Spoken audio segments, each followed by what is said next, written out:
Hello guys, इस video में हम देखेंगे एक्सरसाइज 5.2 का क्वेश्चन नंबर 3। इस क्वेश्चन में हमें दिया गया in the adjoining figure P is parallel to Q, find the unknown angles. इस फिगर के नाम में दो पैरेलल लाइंस दिए गए P और Q और यहाँ पर एक ट्रांसवर्सल ये दो पैरेलल लाइंस को कट कर रहा है। यहाँ पर हमें एक एंगल की वैल्यू भी दी गई है जो कि 125 डिग्री। हमें बाकी सब एंगल्स की वैल्यूज फाइंड आउट करनी है। हमें पता है कि जब ट्रांसवर्सल किसी दो पैरेलल लाइंस को कट करती है तो corresponding angles, alternate interior angles, alternate exterior angles सब इक्वल होते हैं। तो यहाँ पर 125 डिग्री और एंगल D दोनों करस्पॉन्डिंग एंगल्स है, तो इसका मतलब इन दोनों की वैल्यू सेम होने वाली। तो हमें एंगल D की वैल्यू मिल जाएगी 125 डिग्री और इसका रीजन आ जाएगा करस्पॉन्डिंग एंगल्स। यहाँ पर एंगल D और angle B vertically opposite angles है। हमें पता है कि वर्टिकली ऑपोजिट एंगल्स भी सेम होते हैं, तो इसलिए एंगल B की वैल्यू भी आ जाएगी 125 डिग्री और इसका रीजन आ जाएगा वर्टिकली ऑपोजिट एंगल्स। यहाँ पर एंगल A और एंगल B एडजेसेंट एंगल्स है और जब एडजेसेंट एंगल्स के नॉन कॉमन साइड्स एक स्ट्रेट लाइन फॉर्म करती है तो उसे हम कहते हैं लीनियर पेयर। लीनियर पेयर के अंदर अगर हम लोग दो एंगल्स को ऐड करेंगे तो हमें सम मिलता है 180 डिग्रीज। तो यहाँ पर angle A plus angle B equal हो जाएगा 180 डिग्रीज के और इसका रीजन आ जाएगा लीनियर पेयर। तो हमें B एंगल की वैल्यू पता है, तो यहाँ पर आ जाएगा angle A plus 125 degree equal to 180 degree.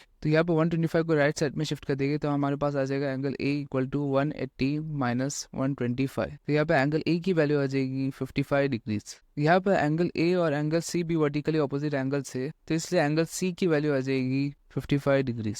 यहाँ पर हमारे पास एंगल E और एंगल F की वैल्यू फाइंड आउट करना बच गया है। यहाँ पर एंगल E और A करस्पॉन्डिंग एंगल्स है, तो इसलिए एंगल E की वैल्यू भी आ जाएगी 55 डिग्रीज। उसी तरीके से C और F भी करस्पॉन्डिंग एंगल थे, तो एंगल F की वैल्यू भी आ जाएगी 55 डिग्रीज। तो यहाँ पर C पार्ट का रीजन आया था वर्टिकली ऑपोजिट एंगल्स और E और F पार्ट दोनों का रीजन आया था करस्पॉन्डिंग एंगल्स। तो यहाँ पर हमने unknown angles A, B, C, D, E और F फाइंड आउट कर दिया। तो हमारा क्वेश्चन नंबर 3 कंप्लीट हो चुका है। इस पूरे चैप्टर की नोट्स आपको नीचे डिस्क्रिप्शन में मिल जाएगी। अगर आपको क्वेश्चन नंबर 4 देखना है तो आप इस वीडियो में क्लिक कर सकते हो और अगर आपको इस पूरे चैप्टर की प्लेलिस्ट चाहिए तो आप इस प्लेलिस्ट पे क्लिक कर सकते हो।